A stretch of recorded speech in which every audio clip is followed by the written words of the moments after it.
จะขาดอยู่แล้วด้วยฮึกน้องแก้วที่งามโสภาลาวันดังหนึ่งนางฟ้าลงสู่ดินเหมือนว่าพระอินทร์ลงมาปั้นให้อายนอนฝันถึงน้องหัวใจอายนี้แม้นมีทางทอออกได้อายจะทอดไว้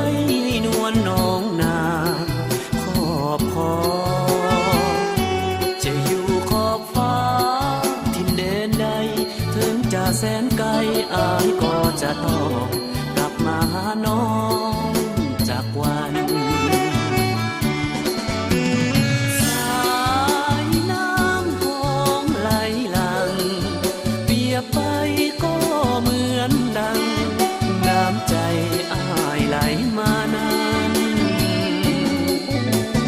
ขอให้น้องเจ้าจงสงสารอย่าปล่อยอ้ายเลยผ่านแดนสวรรค์แห่งนี้ไปไกลเวียงจันทร์สวรรค์นั้นไกลกันสุดขอบฟ้าแต่อ้ายจะมาคู่เคียงดวงใจต่อให้ดินน้ำมากีดกันเดี๋ยวป่าพาสันกันเอาไว้หักยอมข้ามได้เสมอ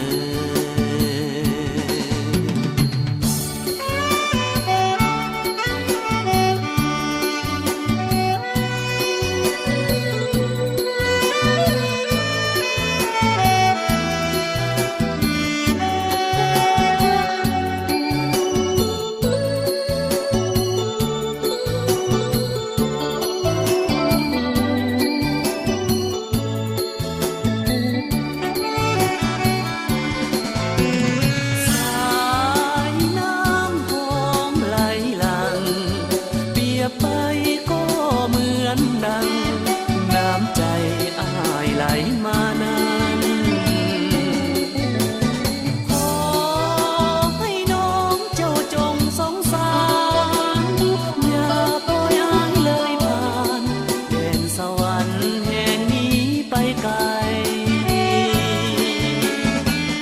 เวียงจันทร์สวรรค์นั้นไกลกันสุดขอบฟ้าแต่อ้ายจะมาคู่เคียงดวงใจต่อให้ดินน้ำมากีดกันเดี๋ยวป่าพาสันกันเอาไว้หักยอมข้ามได้เสมอ